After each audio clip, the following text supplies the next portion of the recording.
नमस्कार साथियों, class 10th CBSE board के सभी छात्रों को जय हिंद।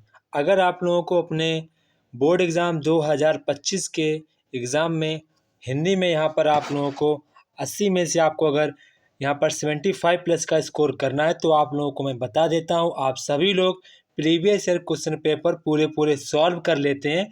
तो यहाँ पर आप लोग मान लीजिए कि आप लोगों का स्कोर 75 प्लस तो 101% रहेगा, क्योंकि यहाँ पर जो भी आपके नए क्वेश्चन पेपर बनाए जाते हैं, जो भी आपके एग्जामिनर होते हैं वो क्वेश्चन पेपर बनाते हैं, वो पिछले क्वेश्चन पेपरों को देखकर ही नए क्वेश्चन पेपर बनाते हैं।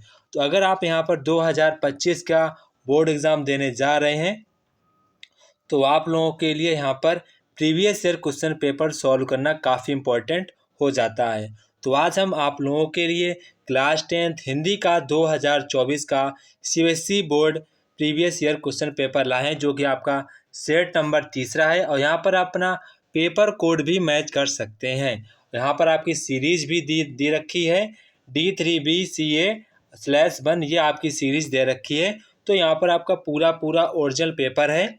ये आपका प्रीवियस ईयर हिंदी का सीबीएसई बोर्ड क्लास 10th का हिंदी ए का पेपर है। तो आज हम लोग इसको पूरा सॉल्व करेंगे। अगर आप वीडियो पर नए हैं तो वीडियो को प्लीज़ सब्सक्राइब जरूर कर दें, क्योंकि यहाँ पर आपको सीबीएसई बोर्ड क्लास 9 to 12 सभी यहाँ पर आपको प्रीवियस ईयर तथा सैम्पल पेपर मिल जाएंगे। तो वीडियो पर नए हैं तो वीडियो को प्लीज़ सब्सक्राइब करना ना भूलें, और वीडियो में आपको डिस्क्रिप्शन बॉक्स में व्हाट्सएप ग्रुप की लिंक दी जाएगी, जिसे आप ज्वाइन कर लीजिए। तो यहाँ पर आपको हम लेटेस्ट अपडेट देते रहेंगे सीबीएसई बोर्ड से कोई भी अगर नई जानकारी आती है। तो यहाँ पर सबसे पहले आप लोगों का बोर्ड एग्ज़ाम में इस तरीके से पेपर देखने को मिलता है। अगर आप क्लास 10th में हैं तो आप लोग शायद पहली बार बोर्ड परीक्षा दे रहे होंगे। तो यहाँ पर रोल नंबर आपका अपना, ये आपका पेपर कोड होता है, ये आपका सेट नंबर है, ये सीरीज़ है।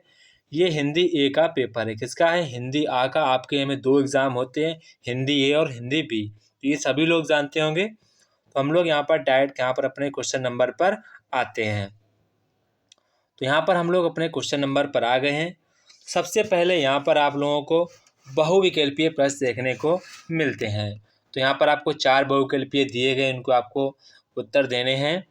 तो यहाँ पर कह रहा है कि निर्देशानुसार रचना के आधार पर वाक्य भेद पर आधारित 5 बहुविकल्पीय प्रश्नों में से किन्हीं 4 प्रश्नों के उचित विकल्प चुनकर लिखिए। तो यहाँ पर बता रहा है आपको, यहाँ पर 5 वाक्य रचना के भेद दिए जाएंगे, तो आपको उचित विकल्प चुनना है। जैसा कि यहाँ पर क्वेश्चन कह रहा है कि यद्यपि वह उनसे आग्रह करती रही लेकिन भगत का निर्णय अटल था। तो इसका संयुक्त वाक्य बताना है। क्या बताना है? संयुक्त वाक्य बताना है। किसका? हमारा संयुक्त वाक्य क्या होगा? तो संयुक्त वाक्य क्या होता है? जिन शब्दों के बीच में जब, तब, लेकिन ये शब्द अगर मिलते हैं तो यहाँ पर शब्द से पहले कोई भी ऐसे शब्द नहीं लिखे होने चाहिए, तो वो हमारा संयुक्त वाक्य कहलाता है। तो हम लोग इसको पढ़ते हैं, ठीक है। तो क्या पूछा गया? संयुक्त वाक्य। तो वह उसके आग्रह को ना मानकर अपने निर्णय पर अटल रहे। तो ये हमारा वाक्य कैसा है? ये हमारा है सिंपल वाक्य, कह सकते हैं सिंपल वाक्य। इसके बाद हालांकि उसने उनसे आग्रह किया परंतु, तो ये हमारा वाक्य कैसा है? ये जो हमारा वाक्य है मिश्रित वाक्य, मिश्र वाक्य है, ठीक है। वह उसके उनसे आग्रह करते रहने पर भगत का निर्णय अटल था, ये भी हमारा सिंपल वाक्य है। इसके बाद यहाँ पर कह रहा है वह उनसे आग्रह करती रही लेकिन भगत का निर्णय अटल था। तो ये जो हमारा वाक्य है संयुक्त वाक्य है। कौन सा है? संयुक्त वाक्य। यहाँ पर हमारा ऑप्शन नंबर डी वाला है, तो यहाँ पर हम ऑप्शन नंबर डी पर करेक्ट आंसर लगाएंगे। इसके बाद यहाँ पर आप क्वेश्चन नंबर 2 पर आएंगे। तो यहाँ पर क्वेश्चन कह रहा है कि जब एक रीढ़ गीली हो जाती है तब वे दूसरी रीढ़ का इस्तेमाल करते हैं। इसका आपको सिंपल वाक्य बताना है। तो सिंपल वाक्य तो सभी लोग आप चूज कर लेंगे। तो यहाँ पर आप लोग जानते होंगे ऐसे शब्द नहीं होने, इसलिए शब्द नहीं होना चाहिए, क्योंकि, परंतु, चूंकि, ये शब्द नहीं होने चाहिए। तो वो वाक्य हमारा सिंपल वाक्य होता है। तो यहाँ पर भी देखो चूंकि है, क्योंकि है, और यहाँ पर भी चूंकि है, इसलिए है। तो ये हमारे कोई भी नहीं होंगे। तो यहाँ पर हमारा ऑप्शन नंबर ए वाला ही करेक्ट आंसर होगा। इसके बाद यहाँ पर क्वेश्चन नंबर 3 पे हम लोग आते हैं। तो यहाँ पर कह रहा है उन्होंने दोनों खीरों के सिर काटे और उन्हें गोंद कर झाग निकाला। तो यहाँ पर कह रहा है मिश्र वाक्य क्या होगा।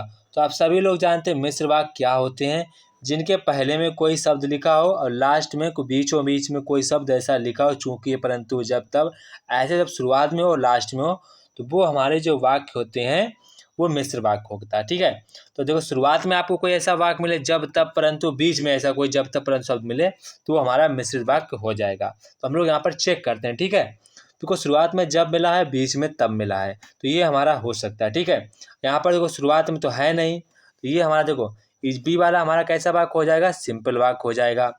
ये वाला हमारा वाक्य कैसा हो जाएगा, संयुक्त वाक्य हो जाएगा। देखो बीच में और है, अगर इससे पहले कुछ लिखा होता तो वो हमारा वाक्य कौन सा हो जाता, मिश्र वाक्य हो जाता, परंतु यहाँ पर इससे पहले कुछ नहीं लिखा है, केवल और है, तो ये हमारा कैसा वाक्य हो गया, संयुक्त वाक्य हो गया। तो ये हमारा कैसा वाक्य हो जाएगा, सिंपल वाक्य हो जाएगा। तो यहाँ पर पूछ रहा है मिश्र वाक्य, देखो शुरुआत में भी जब है, बीच में तब है, तो यहाँ पर हमारा संयुक्त जो मिश्र वाक्य होगा वो ऑप्शन नंबर ए वाला ही होगा।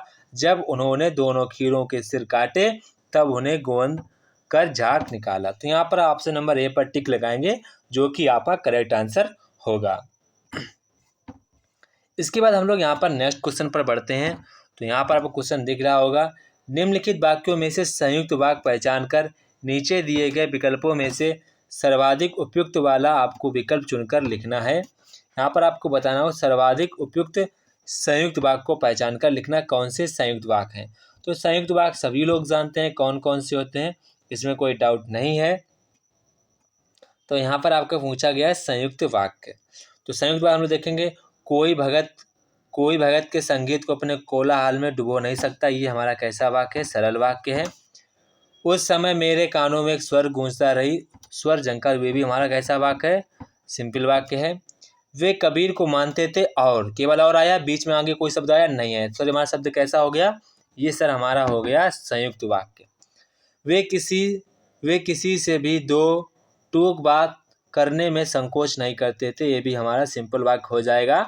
तो यहाँ पर देखेंगे संयुक्त वाक्य पूछा गया, तो संयुक्त वाक्य हमारा केवल एक ही है, ऑप्शन नंबर 3 वाला। तो यहाँ पर हमारा विकल्प नंबर सी वाला करेक्ट आंसर हो जाएगा।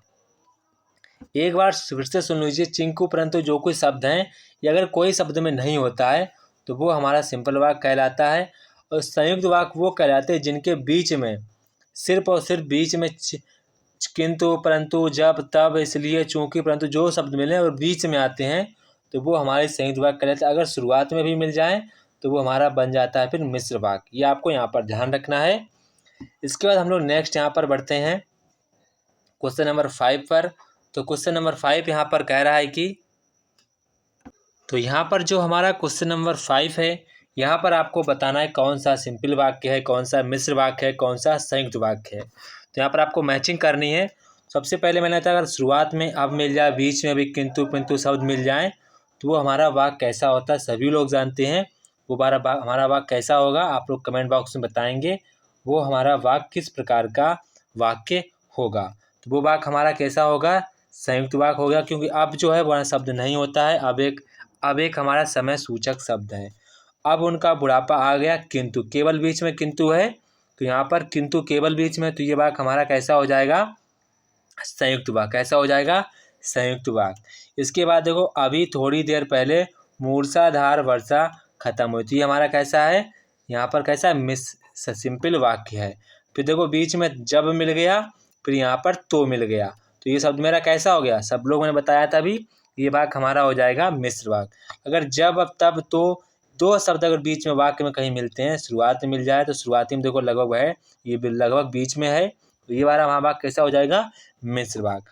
तो इसके अकॉर्डिंग हमारा ऑप्शन नंबर कौन सा सही हो जाएगा, इसके अकॉर्डिंग यहाँ पर हमारा ऑप्शन नंबर बी वाला एकदम से करेक्ट आंसर हो जाएगा। ठीक है, अब जो यहाँ पर है वो हमारा कोई शब्द नहीं है समय सूचक, ये शब्द हमारा टाइम वाला मतलब कि बताता है, कोई भी कंजक्शन टाइप का ये शब्द नहीं है। अब आप लोग जानते हैं, आपको इंग्लिश में नाउ कहते हैं, तो नाउ हमारा कंजक्शन नहीं होता है, आप लोग सभी लोग जानते हैं। तो इसके अकॉर्डिंग इस शब्द को हम जब तब किंतु में ऐड नहीं कर सकते हैं। इसके बाद नेक्स्ट यहाँ पर क्वेश्चन नंबर हमारा आता है, निर्देशानुसार पद परिचय पर आधारित 5 बहुविकल्पीय प्रश्नों में से आपको 4 प्रश्नों के उत्तर देने, केवल आपको 4 प्रश्नों के उत्तर देने हैं। सबसे पहले यहाँ पर आपको कहा गया है उसकी दुकान हड़ताल के आहन के कारण बंद थी। तो इस भाग में आपको रेखांकित पद का परिचय बताना है। तो आपको बताना है कि दुकान मेरा क्या होगा। तो शॉप यानी कि शॉप है, तो शॉप यहाँ पर पहले तो ये कोई भी हमारी व्यक्तिगत संज्ञा नहीं हो सकती है, ये हमारी जातिवाचक संज्ञा ही होगी। तो 2 ऑप्शन यहाँ पर हमारे सही हो जाएंगे। इसके बाद आगे बढ़ते हैं। दुकान एक ही होती है, तो ये भी हमारे दोनों में एक ही शब्द है। दुकान जो हमारा होता है स्त्रीलिंग होता है, ये भी बिल्कुल सही है। और दुकान जो हमारा कर्ता कारक नहीं है, ये हमारा एक संबंध कारक है। दुकान किसी का संबंध बताती है कि हमारे कोई भी लड़का दुकान रखे, कोई भी मनोज दुकान रखे, कोई गोलू दुकान रखे, तो उसका एक दुकान से संबंध होता है। तो यहाँ पर आपको पता हो गया होगा, मतलब कि कोई हिस्सा उसका संबंध होता है। तो यहाँ पर जो दुकान है वो हमारा संबंध कारक होगा। तो यहाँ पर हमारा ऑप्शन नंबर सी वाला जो है वो करेक्ट ऑप्शन होगा। इसके बाद नेक्स्ट क्वेश्चन यहाँ पर हमारा क्वेश्चन नंबर 2 आता है। तो क्वेश्चन नंबर 2 में यहाँ पर कह रहा है उस गांव में उनकी दरिया दिली के चर्चे भी कम नहीं थे। तो रेखांकित पद परिचय का आपको पद बताना है कि इसमें कौन सा होगा। तो बताना है उस जो शब्द है वो क्या क्या हो सकता है। तो पहली बात तो जो हमारा उस शब्द है वो यहाँ पर हमारा निश्चयवाचक शब्द नहीं हो सकता है, वो ना तो अनिश्चय हो सकता है, वो हमारा यहाँ पर सार्वनामिक विशेषण होगा। क्या होगा? सार्वनामिक विशेषण। तो यहाँ पर भी है। और ये उस हमारा एक वचन भी होगा, तो ये भी सही है, ये भी सही है। अब हम लोग बात करते हैं उस गांव में उनकी दरिया दिली के चर्चे कम नहीं थे। तो ये हमारा स्त्रीलिंग होगा या पुल्लिंग होगा, क्योंकि यहाँ पर देखो वाक्य को हम पढ़ते हैं, तो अगर हम वाक्य को पढ़ते हैं तो यहाँ पर कह रहा है उनकी दरिया दिली चर्चे कम नहीं थे, मतलब कोई यहाँ पर मेल की चर्चा हो रही है। तो यहाँ पर जो हमारा होगा पुल्लिंग होगा। कैसा होगा? पुल्लिंग। और गांव जो हमारा विशेष है, तो यहाँ पर हमारा ऑप्शन नंबर डी वाला जो है यहाँ पर करेक्ट आंसर हो जाएगा। ऑप्शन नंबर डी वाला यहाँ पर करेक्ट आंसर हो जाएगा। इसके बाद यहाँ पर हमारा क्वेश्चन नंबर 3 आता है। तो क्वेश्चन नंबर 3 यहाँ पर कह रहा है निम्नलिखित में से किस वाक्य में रीतिवाचक क्रिया विशेषण का प्रयोग हुआ है। तो यहाँ पर आपको बताना है किस वाक्य में रीतिवाचक क्रिया विशेषण का प्रयोग हुआ है। तो आप यहाँ पर देखेंगे वे अपने परिवार से मिलने भारत से बेल्जियम आए, इसमें कोई रीतिवाचक क्रिया विशेषण का प्रयोग नहीं हुआ है। साहित्यिक मोर्चे पर उन्हें भी बहुत संघर्ष करना पड़ा, इसमें भी नहीं। तो यहाँ पर देखो उमड़ घुमड़ कर ये सब जो होते हैं रीतिवाचक क्रिया विशेषण के होते हैं, क्योंकि उमड़ घुमड़ का हमारा एक विशेषण शब्द है।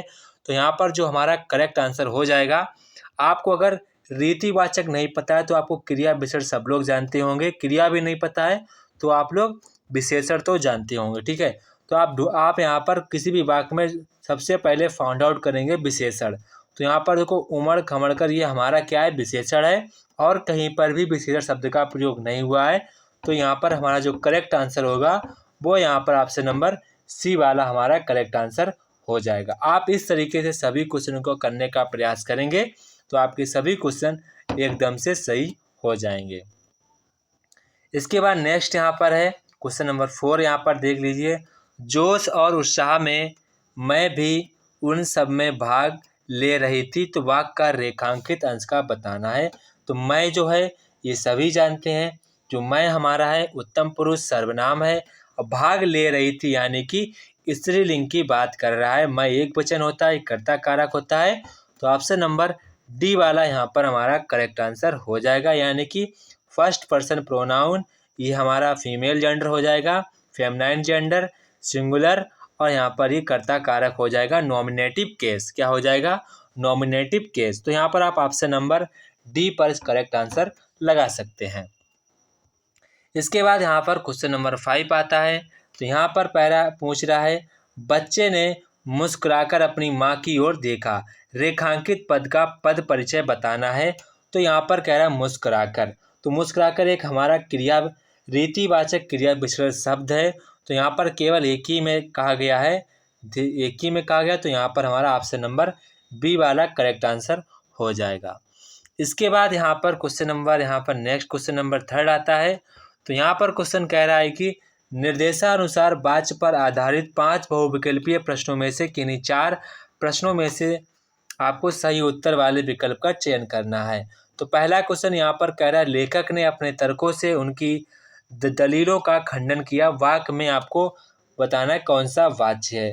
तो दलीलों का खंडन किया है, तो इस वाक्य का जो हमारा वाच्य होगा वो हमारा होगा कृत्यवाच्य। कौन सा होगा?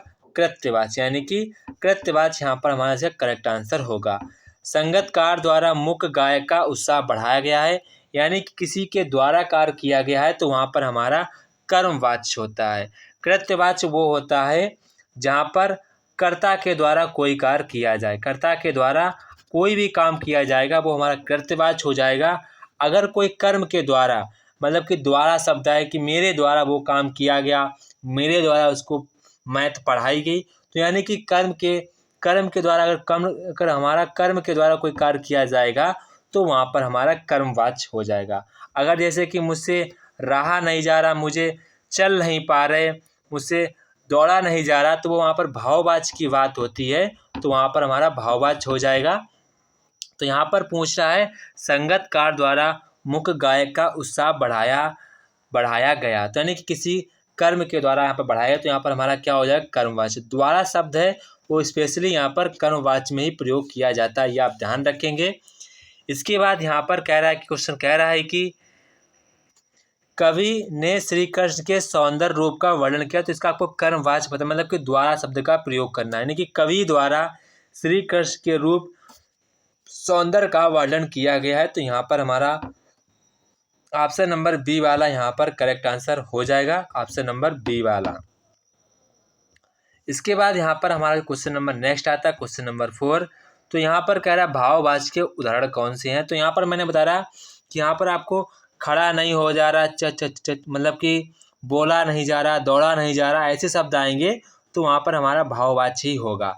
जैसे कि यहाँ पर हमारा है प्रधानाचार्य जी द्वारा निर्देश जारी किया गया, तो ये हमारा वाक्य कैसा है? कर्मवाच्य। कैसा है? कर्मवाच्य है। उसकी दादी से खड़ा नहीं रहा जाता, तो ये हमारा भाववाच्य हो जाएगा, भाववाच्य। सज्जन अपने बड़ों से सेवा करते हैं, ये हमारा कृत्यवाच्य हो जाएगा। खिलाड़ी से अब दौड़ा नहीं जाता, ये भी हमारा भाववाच्य हो जाएगा। तो दूसरा और चौथा हमारा भाववाच्य है, तो यहाँ पर हमारा ऑप्शन नंबर बी वाला यहाँ पर हमारा करेक्ट आंसर हो जाएगा, ऑप्शन नंबर बी वाला। इसके बाद यहाँ पर क्वेश्चन नंबर 4 आता है, तो यहाँ पर आप 4 सभी लोग बता देंगे। आपको बताना है घायल पक्षी से उड़ा नहीं जा सकता, मतलब कि ऐसे किसी प्रकार की यहाँ पर आपकी शक्ति के विषय में यहाँ पर बात की जाए, पावर के विषय में, कि हमसे खड़ा नहीं हो जा रहा, मुझसे चला नहीं जा रहा, मुझसे लिखा नहीं जा रहा, मुझसे खाया नहीं जा रहा, ऐसे यहाँ पर आपकी शक्ति पर, आपके पावर पर बात की जाए तो वहाँ पर हमेशा आपका भाववाच्य ही होगा। ठीक है। अब कवि बादल क्रांति स्वर सुनता है, यहाँ पर क्या कह रहा है? कवि बादल में क्रांति क्या स्वर सुनता है, मतलब कि जो स्वर है किसी कवि सुन रहा है, तो यहाँ पर क्या हो जाएगा? कृत्यवाच्य। उससे वह गीत नहीं गाया गया, तो यहाँ पर क्या हो जाएगा? कर्मवाच्य। क्या हो जाएगा? कर्मवाच्य। तो यहाँ पर क्या हो जाएगा? कर्मवाच्य। तो यहाँ पर आप देखेंगे कौन सा ऑप्शन सही हो जाएगा। यहाँ पर जो ऑप्शन हमारा सही होगा वो आप देखेंगे ऑप्शन नंबर सी वाला करेक्ट आंसर हो जाएगा। इसके बाद यहाँ पर आपको 4-5 प्रश्न दिए जाएंगे, जिसमें आपको 4 करने होंगे। ये आपके अलंकार बेस्ड क्वेश्चन होते हैं, तो यहाँ पर आप लोगों को डरना नहीं है। हम एक 1 शॉट का वीडियो बना देंगे जिसमें आप लोगों के सभी अलंकार को किस प्रकार से पहचानना है वो आपको हम सबसे शॉर्ट ट्रिक बताएंगे, ट्रिक बेस पर बताएंगे, जिसमें आपका कोई भी क्वेश्चन गलत नहीं होगा। इस बात की हम 100% की गारंटी लेते हैं। अगर आपका कोई भी क्वेश्चन गलत हो जाए तो आप मुझे कमेंट बॉक्स में बताना। सिर्फ और सिर्फ आपको एक 1 शॉट में अपलोड करूंगा, जिसे आप लोगों को देख लेना है पूरा परीक्षा से पहले कि अलंकार कैसे पहचानना है। तो यहाँ पर अभी थोड़ा सा आपको प्रॉब्लम ज़रूर होगी, क्योंकि हिंदी है, थोड़ा सा ही शब्द समझ में नहीं आते हैं, तो यहाँ पर थोड़ी सी आपको प्रॉब्लम फेस होगी, तो आपको मैनेज कर लेनी है।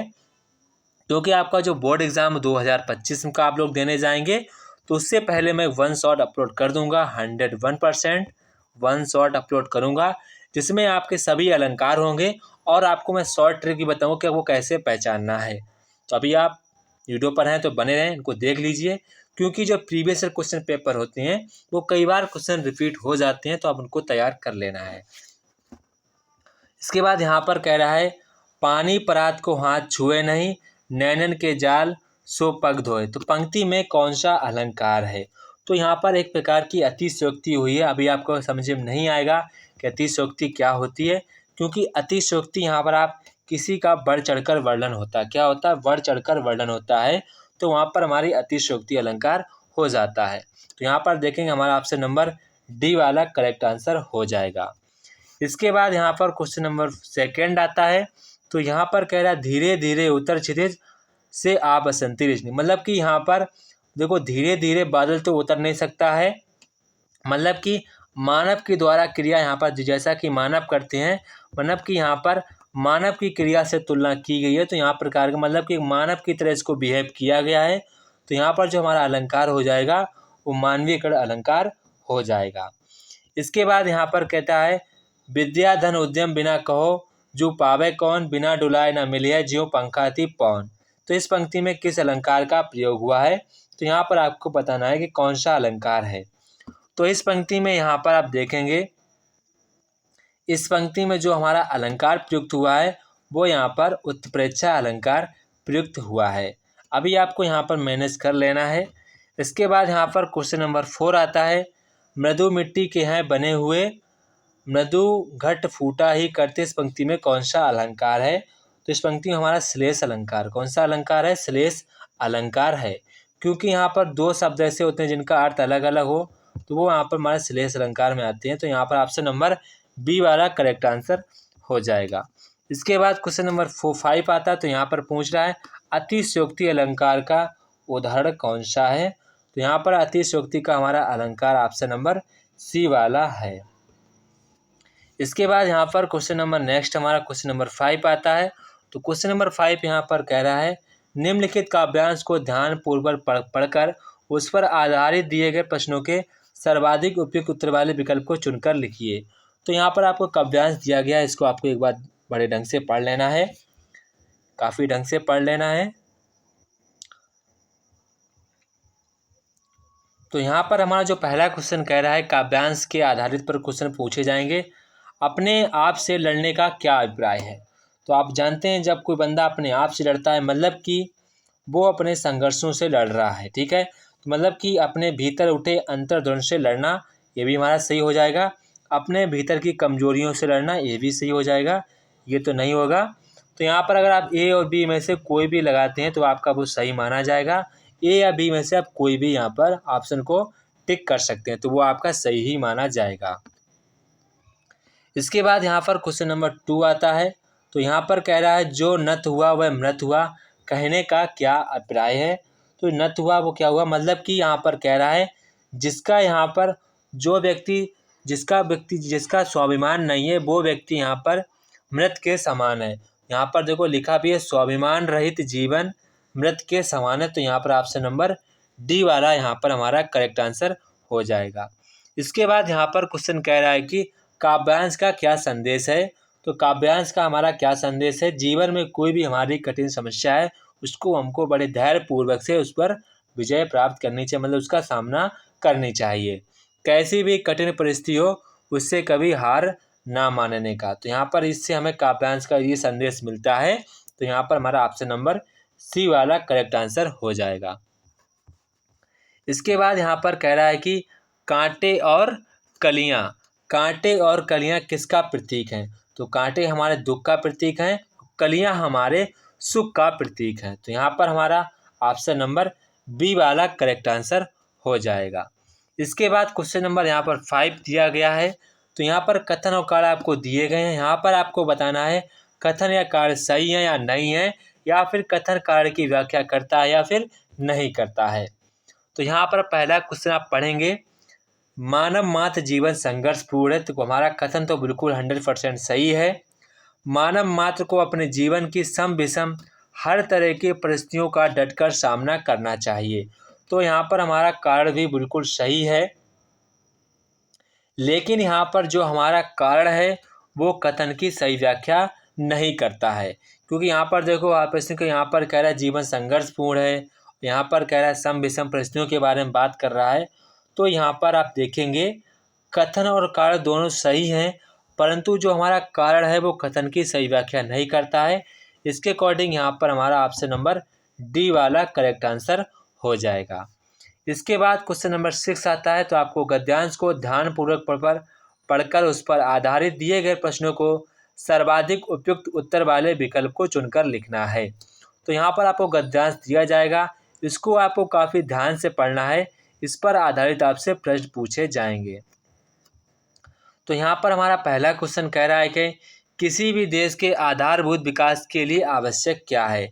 कोई भी देश के विकास के लिए आधारभूत आवश्यक क्या है? मातृभाषा में शिक्षा प्राप्त करना। अगर हमको मातृभाषा में कोई भी शिक्षा दी जाती है तो वो हमको समझ में जल्दी आती है और उसे हम कभी भी नहीं भूलते हैं। तो ये होता है जितने भी यहाँ पर हमारे विकसित देश है वहाँ पर उनकी मातृभाषा में शिक्षा दी जाती है, परंतु जो हमारे इंडिया में है वहाँ का तो कुछ अलग ही है। तो यहाँ पर आप लोग कमेंट बॉक्स में कमेंट करके बताएंगे किस किस को यहाँ पर किस किस की क्या मातृभाषा है, किस किस आप लोग स्टेट से बिलोंग करते हैं, सभी लोग कमेंट बॉक्स में कमेंट करके बताएंगे। इसके बाद यहाँ पर क्वेश्चन कह रहा है स्वास्थ्य और चिकित्सा की दृष्टि से कौन से देश अच्छी स्थिति में हैं। तो अच्छी स्थिति में कौन से देश होंगे? जो देश अपनी मातृभाषा में शिक्षा प्रदान करते होंगे, अपनी चिकित्सा वाली शिक्षा को मातृभाषा में दे रहे होंगे। तो मातृभाषा में चिकित्सीय शिक्षा देने वाले देश अच्छी स्थिति में हैं। इसके बाद यहाँ पर कह रहा है भारत में क्षेत्रीय भाषाओं की अपेक्षाकृत कम विकसित होने का क्या कारण है। हिंदी भाषा का वर्चस्व, अंग्रेजी भाषा का वर्चस्व, उपयुक्त प्रयासों का वर्चस्व, स्थानीय शक्ति का वर्चस्व। तो यहाँ पर पूछ रहा है कम विकसित होने का क्या कारण है। तो क्या कारण हमारा है? उपयुक्त प्रयासों का अभाव। यहाँ पर जो क्षेत्रीय भाषाओं का जो विकास है वो हम लोगों के मतलब कि बढ़ चढ़कर उस पर हम लोगों ने कोई भी एक्टिविटी नहीं की है, जिस कारण से यहाँ पर जो हमारी मातृभाषा या क्षेत्रीय भाषा वो कमज़ोर रह गई। तो यहाँ पर हमारा ऑप्शन नंबर सी वाला करेक्ट आंसर हो जाएगा। इसके बाद यहाँ पर क्वेश्चन नंबर 5 आपको यहाँ पर दिखता होगा मातृभाषा में शिक्षा प्राप्त करना आसान होता है, इस कथन के पक्ष में निम्नलिखित कौन से कथन सही हैं। तो मातृभाषा में यहाँ पर मातृभाषा में शिक्षा प्राप्त करना मतलब कि शिक्षा प्राप्त करना है, तो यहाँ पर आपको बताना कौन से कथन सही हैं। क्योंकि मातृभाषा में शिक्षा प्राप्त ज्ञान को समझना काफ़ी आसान होता है, तो ये बिल्कुल सही है। तो यहाँ पर हमारा ऑप्शन नंबर ए वाला ही करेक्ट आंसर होगा। इसके बाद नेक्स्ट यहाँ पर बढ़ेंगे, यहाँ पर आपको कथन और कारण दिए जाएंगे, सेम वही क्वेश्चन हो जाएगा। तो यहाँ पर कह रहा है भारत में शिक्षा के माध्यम में बदलाव वर्तमान की आवश्यकता है। शिक्षा के माध्यम के प्रति दृष्टिकोण समाज में क्रांतिकारी परिवर्तन ला सकता है। तो यहाँ पर हमारा जो कथन और कारण दोनों सही हैं, कथन और कारण दोनों सही हैं। अगर आपकी जो शिक्षा है उसमें कोई परिवर्तन नहीं होता है तो मान लीजिए आगे वाली जितनी भी जनरेशन आएगी उसमें कोई भी आपको चेंजेस देखने को नहीं मिलेंगे। अगर आपकी जो एजुकेशन है उसमें आप बदलाव करते रहते हैं, चेंजेस करते रहते हैं, तो मान लीजिए जो आगे वाली जनरेशन है उसमें आपको कई सारे चेंजेस देखने को मिलेंगे। ये आप लोग भी स्वीकारते होंगे। जैसे कि आपने देखा पहले के जो पढ़े लिखे लोग हैं वो अब के जो पढ़े लिखे लोग हैं उसमें काफ़ी आपको चेंजेस देखने को मिलता होगा। तो यहाँ पर जो हमारा कथन भी सही है और कारण भी सही है। तो यहाँ पर आप देखेंगे कथन कारण दोनों सही हैं, कथन सही व्याख्या करता है। तो यहाँ पर हमारा ऑप्शन नंबर सी वाला करेक्ट आंसर हो जाएगा। इसके बाद क्वेश्चन नंबर यहाँ पर 7 आता है निम्नलिखित पठित गद्यांश पर आधारित बहुविकल्पीय प्रश्नों के सर्वाधिक उपयुक्त विकल्प को चुनकर आपको लिखना है। तो यहाँ पर आप लोगों को इसको काफ़ी ढंग से पढ़ लेना है। इसके बाद यहाँ पर आप पढ़ लेंगे, इसके बाद आपको फिर से एक बार पढ़ लेना है, काफ़ी मैंने जल्दी कर दिया। तो यहाँ पर आप इसको वीडियो को पॉज करेंगे, आराम से इसको पढ़ लेंगे। तो यहाँ पर आपको सामने जो पहला क्वेश्चन आएगा यहाँ पर कह रहा है बंद करो अब इस मन्नू का घर से निकलना। गद्यांश में यह निर्देश किसे दिया गया है। तो यह निर्देश किसे दिया गया है? यह जो हमारा निर्देश है ये हमारे दिया गया है माँ को। किसको दिया गया है? माँ को। तो यहाँ पर ऑप्शन नंबर ए वाला हमारा करेक्ट आंसर हो जाएगा। ये क्वेश्चन आपसे गद्यांश में पूछे जाएंगे, आपको गद्यांश दिया जाएगा जिसमें आपसे क्वेश्चन पूछे जाएंगे। इसके बाद यहाँ पर क्वेश्चन नंबर सेकेंड आता है, पिताजी के भभकने का क्या कारण था? मतलब कि पिताजी गुस्सा क्यों हो गए थे? जब आप गद्यांश को पढ़ेंगे तो आपको पता चल जाएगा।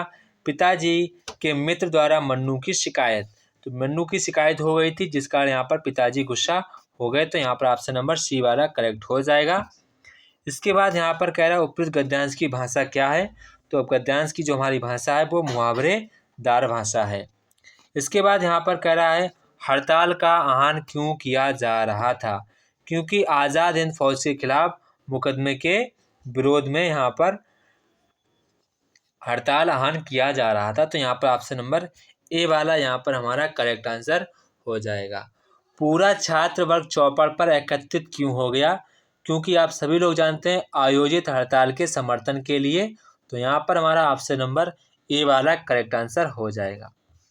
इसके बाद यहाँ पर आपको गद्य पाठों के आधार पर निम्नलिखित दो बहुविकल्पीय प्रश्नों के सर्वाधिक उपयुक्त विकल्प चुनकर लिखना है। बिस्मिल्लाह खां काशी छोड़कर क्यों नहीं जाना चाहते थे? क्योंकि उनको ये लगता था अगर वो काशी छोड़कर चले जाएंगे तो उनमें आत्मविश्वास की कमी हो जाती है। ये बिस्मिल्लाह खां जी ने अपने पाठ में, आपके पाठ में बताया गया है कि बिस्मिल्लाह खां कहते हैं अगर हम काशी छोड़कर जाते हैं तो मेरे में आत्मविश्वास की कमी प्रतीत होने लगती है, स्वयं पर मुझे विश्वास की कमी प्रतीत होने लगती है। तो यहाँ पर आप देखेंगे जो हमारा ऑप्शन मैच कर रहा है वो सी वाला ऑप्शन मैच कर रहा है। तो यहाँ पर हमारा ऑप्शन नंबर सी वाला करेक्ट आंसर हो जाएगा।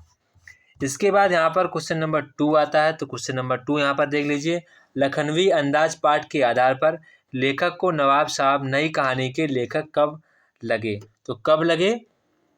जब उन्होंने उनके जो यहाँ पर उनके खीरा खाए ही ऊंची डकार में सुनकर।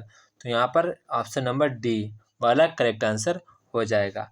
इसके बाद निम्नलिखित पठित पाठ्यांश पर आधारित बहुविकल्पीय प्रश्नों के उत्तर देना है।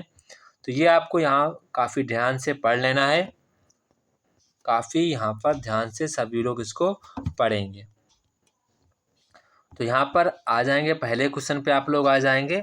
तो यहाँ पर कह रहा है नाथ शंभु धनु बंजिहारा होई केऊ एक दास तुम्हारा।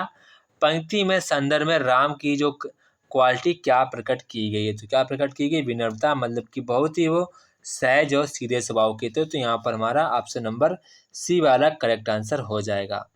इसके बाद यहाँ पर कह रहा है कि परशुराम ने शिव धनुष तोड़ने वाले को क्या चेतावनी दी? क्या चेतावनी दी थी? तो आप सभी को पता होगा क्या चेतावनी दी थी। उन्होंने चेतावनी दी थी शस्त्र बाहु के समान उसे अपना शत्रु समझने की। तो यहाँ पर हमारा ऑप्शन नंबर ए वाला करेक्ट आंसर हो जाएगा। इसके बाद यहाँ पर कह रहा है कि ना ता मारे जेही सब राजा, यह कथन परशुराम के उदाहरण का है। तो इसमें क्या प्रतीत होता है? शौर्य का या अहंकार का या क्रोध का या गौरव का? इसमें क्या प्रतीत होता है? अहंकार का। तो यहाँ पर हमारा ऑप्शन नंबर बी वाला करेक्ट हो। यहाँ पर कह रहा है ना ता मारे जेही सब राजा। तो यहाँ पर कह रहा है जो राजा हैं वो धनुष को उठाएंगे तो उनसे मुझसे लड़ना होगा।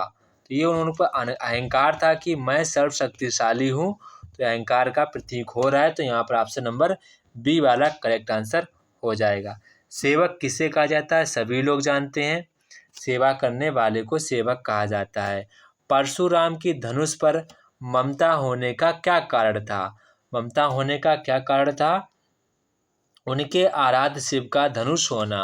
उनके आराध्य का धनुष होना यानी कि ऑप्शन नंबर उनके आराध्य शिव का धनुष होना यानी कि ऑप्शन नंबर ए वाला यहाँ पर हमारा करेक्ट आंसर हो जाएगा। ऑप्शन नंबर ए वाला करेक्ट आंसर हो जाएगा।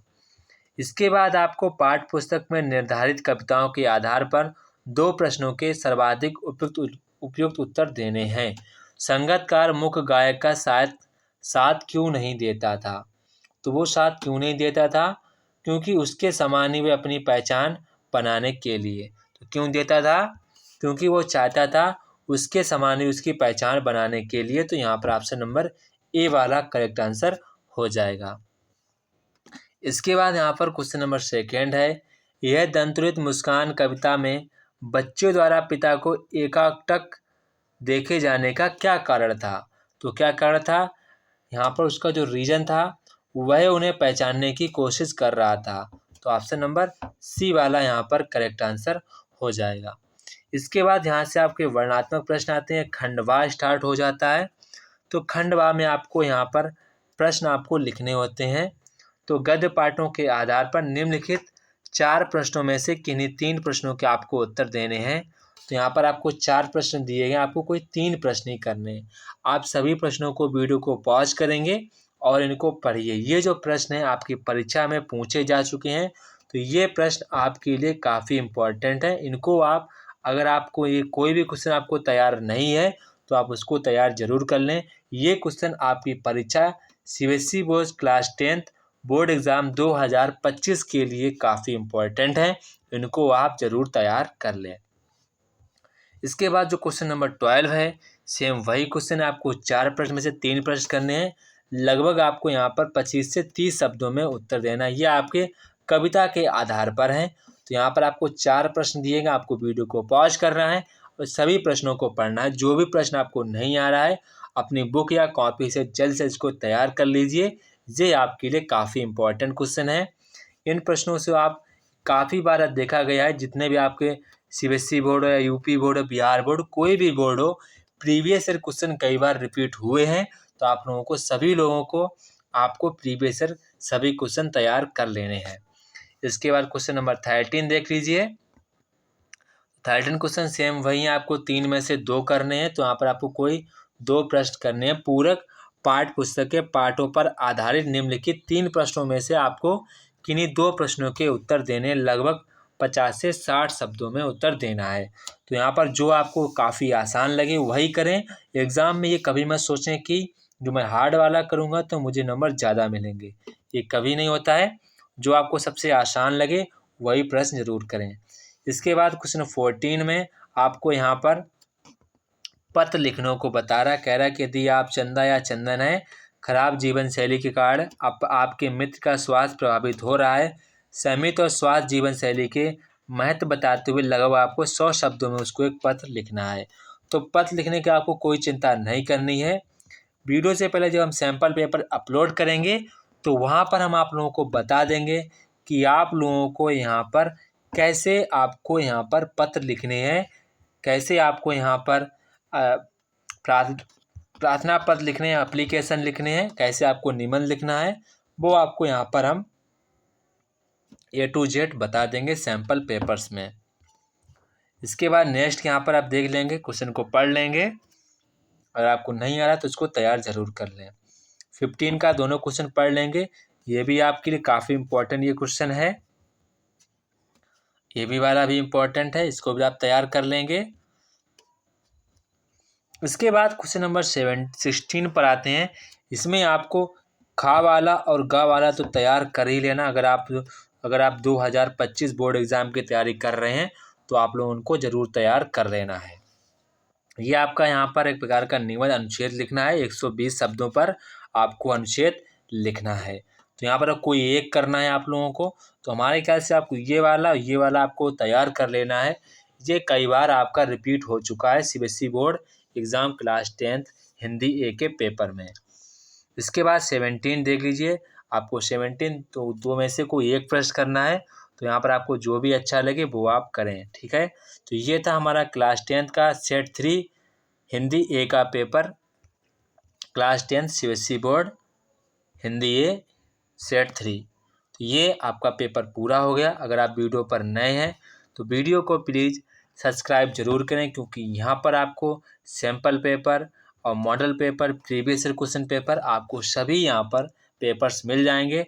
और अगर आपने अभी तक भी व्हाट्सएप ग्रुप ज्वाइन नहीं किया है तो आप सभी लोग व्हाट्सएप ग्रुप ज्वाइन कर लीजिए।